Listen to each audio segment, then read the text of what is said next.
If you are a new sports card collector or investor, the number one thought you probably have is, what cards should I buy? There are literally tens of thousands of different cards out there and they look super cool. I'd love to buy them all, but I know I shouldn't. Most cards out there are just shiny objects. They are overpriced. They're gonna be losing money in the long run. And so in this video, I wanna save you as much time, effort, and money as possible by sharing with you what my fundamentals are when looking at sports cards. And at the end of the video, I'll also share with you some of my best resources, different YouTube stations and websites to check out so you could really speed up your learning curve, because the sooner you learn this stuff, the more money you'll make and the less money you'll waste. So welcome back. Now let's get to work. All right, the first thing you need to understand is that if you want to be a collector and not really make money in this hobby, there are no rules. You could pay whatever you want for whatever card you would like because it is for you. It is something for you to enjoy. So you don't care about what anyone else says it's worth or what they think of the card. But if you want to make money in this hobby, you've got to adopt an investor mentality, and you got to know the difference between the two. And it's pretty much, if you're a collector only, you're gonna be emotional. You like a card for whatever reason, you buy it. You pay whatever you can afford, that's cool. If you wanna be an investor, on the other hand, you've got to use logic over emotion. And this is it's a simple principle to say, but it's very tough in practice because sports and sports cards are very emotional. We have our favorite teams, we have our favorite players, we have our favorite cards, and we think we'll be buying a card logically when in reality it's an emotional purchase, and that's always dangerous because we got to be able to separate the two. Now, I will say this, the majority of us in the hobby are, I would say, a combination collectors and investors. We each have cards that we care a lot about. It's very hard to give up. We don't want to sell at any cost unless it's like a ridiculous price. And then there are cards that we don't care too much about, but we see a potential for profit in, so we can roll that over, we could pay our bills, we could scale up and buy higher end and rarer cards for our personal collection. Just understand how important it is to remove emotions from logic if you want to make money in this hobby. Now that we got that out of the way, the first tip in developing a logical approach to making money is to start with what you know the best and what excites you the most.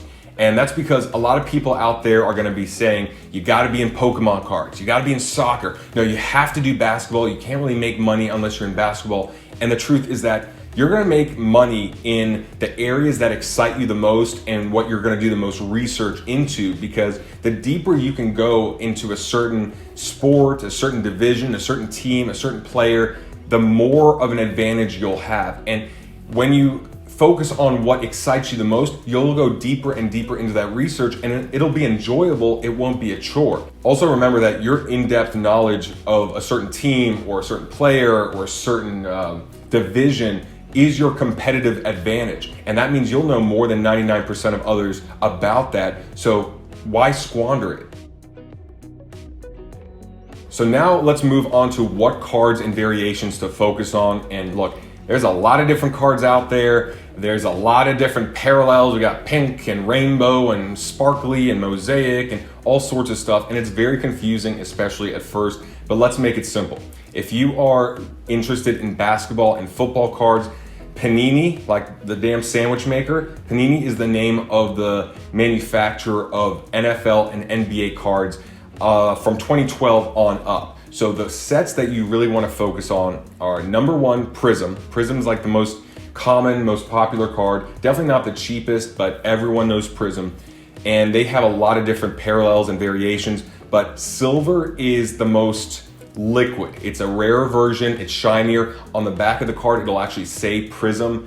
And even though they have all these other parallels in green and blah, blah, blah, blah, blah, that's just harder and harder to understand. So remember that if you're looking to flip cards, if you're looking to invest and sell in the future, if you stick to just Prism base and silver, it's easier to understand the values. And that's just the way it is. If you have some sort of rare green, pink, whatever, a lot of people don't really understand how much it's worth and how easy it is for them to liquidate. So Prism and Prism Silver, and then the next set I would focus on is Optic and Optic Hollow. Donruss makes a paper version as well, but Optic is like the chrome or shinier version, and then Optic Hollow would be their rarer version of that same card. And then the next one I would say is Select. And Select is a hobby only box. It's not something you'll find in stores, but it's a very good looking card. It's been around since 2012. It's my favorite card.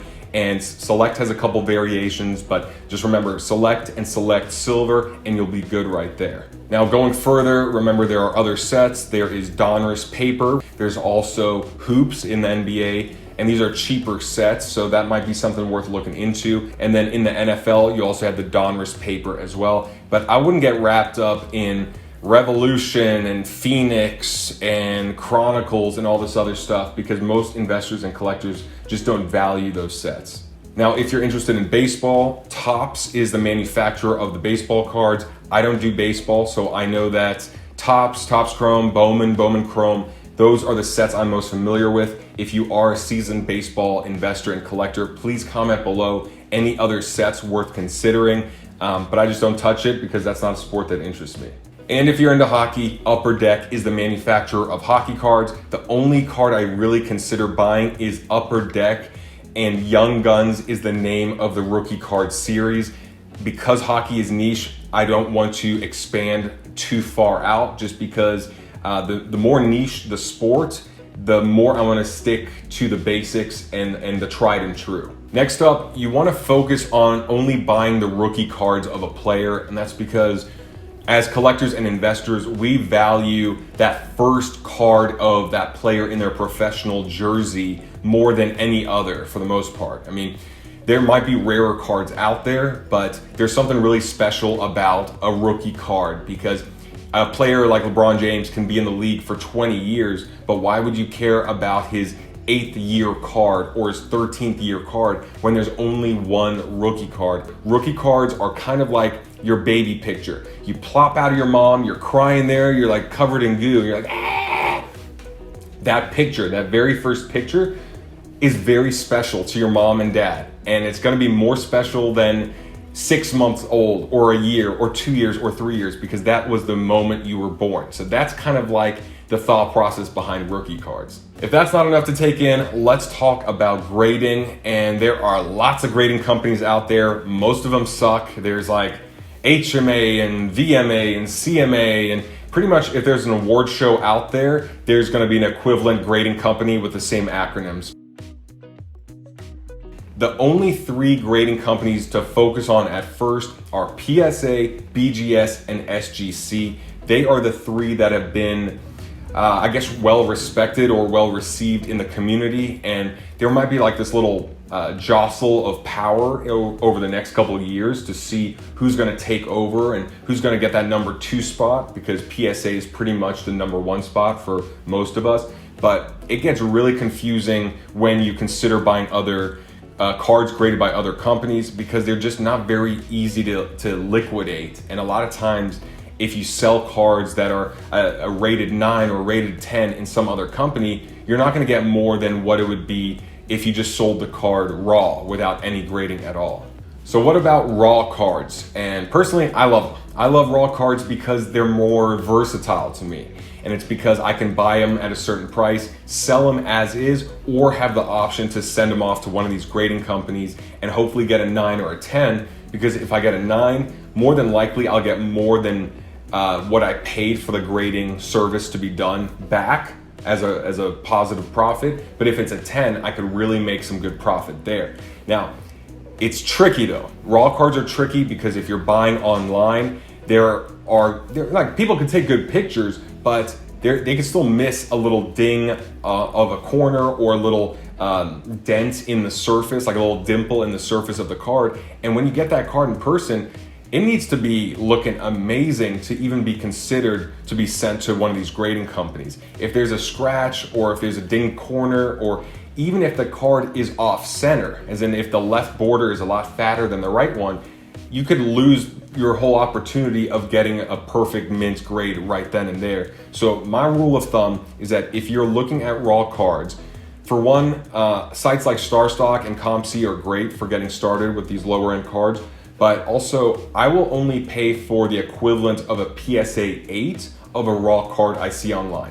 Even if it looks perfectly centered, the corners are crisp, there's no issues from the pictures. There's a lot of them, and I'm trying to really piece it together. A PSA 8, whatever that price is the most I will pay for a raw card, just because I don't want to get that card in person and have paid a premium for it only to be disappointed that there was a micro scratch I didn't see, or on the back it was off center and the picture online was only on the front. Now that you have a rough idea of the players and the cards to focus on, let's talk about finding deals. And this is really important because this is where a lot of newbies screw up and end up losing a lot of money. So for me, there are two ways to make a good investment. And the first way is to buy cards that are on sale.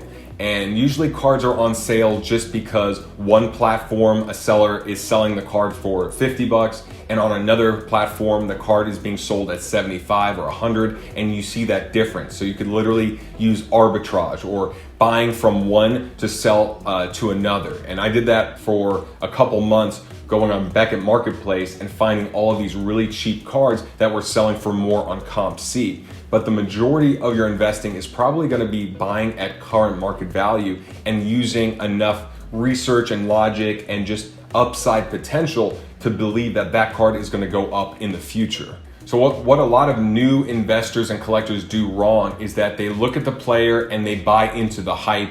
They buy when the card is already really high and there's not much upside left, but there is a lot of downside. And we saw this back in August where cards were just doubling and doubling and doubling in price, and it wasn't based off of any sense. There was no principles behind it. It was literally just, I bought it for 500 today because it was 300 last week, and I'll sell it for 1,000 next week. And that's not a principle, that's literally just speculation. In another video, I go over 21 different upsides in which a card or a player can go up in value so that you can minimize your risk and maximize your reward. Now, the one principle I've really got to explain in depth is value. And this is where a lot of people mess up, because they buy a certain player, they buy a certain card, but they don't really pay attention to how much they're paying for it. They just believe that card will go up from there. And it's vital that we look at the prices of that card and compare it to other cards. Because, for example, coming into this NFL season, everyone was all over Patrick Mahomes. His cards had shot up through the roof. And look, he was coming off of a Super Bowl win. He's a great, young, talented quarterback, and all signs are pointing to him having a great year.